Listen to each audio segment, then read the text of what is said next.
kailangan nakabibila tong tubo para makapenetrate nya atong gamiton nga welding rod 60-13 kabakal. Sa kato mga beginners na to, taking-taking lang sa kada kabakal, kana nga position 2G man na siya. Anam-anam lang gud. Ayaw lang huna-huna nga pangit pa imong agi ana mo gina. Oh, sa kato mga beginners daw tanawan ni unsaon ni pag-welding o kanang dili ka magbutang og kabilya da nga imo pang bangilan para ma-welding dayon sa ginawa ni ora ni siya kabakal, takinga ra mo ubos og mabaw. Langay man ni siya pero nindot kay resulta, pulido pa kayo. PPR pipeline, so tanawa ni kailangan sakto ra pagaluto kanang di siya mahilaw, dili sa nimo iduot og maayo para dili siya mabuni, ingon ana ra na ang diskarte. Mao ni nindot kay tanan weldingon kabakalo 0-0 gid ba, wala gap pero ato gamito na ni para tibay sa siya ton welding rod nga 60-11 gid para indot ki siya gaagi kabakal ba maka-penetrate sa siya, di siya mabasta-basta malangkat bisag imo paning layatan diha di gini maunsa dan lako na lang ka nya tanawan ni kabakal. Pwede ra sad nimo ni spot kay di man ni mabangag kay baga man ni nga angle bar atong gigamit, o pwede sad nimo i-full weld ana ra na kabakal.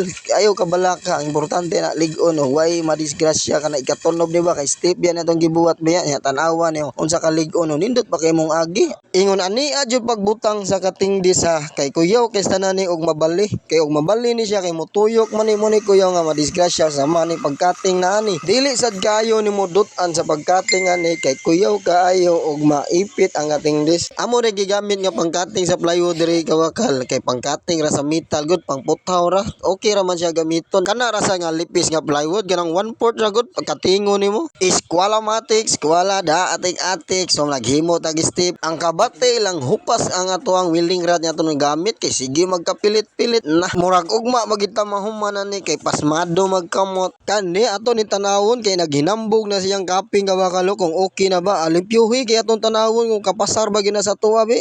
Okay kayo 100% nga pasmado kay tanan og kamot. Napay usapa ni murag buwad ng idhat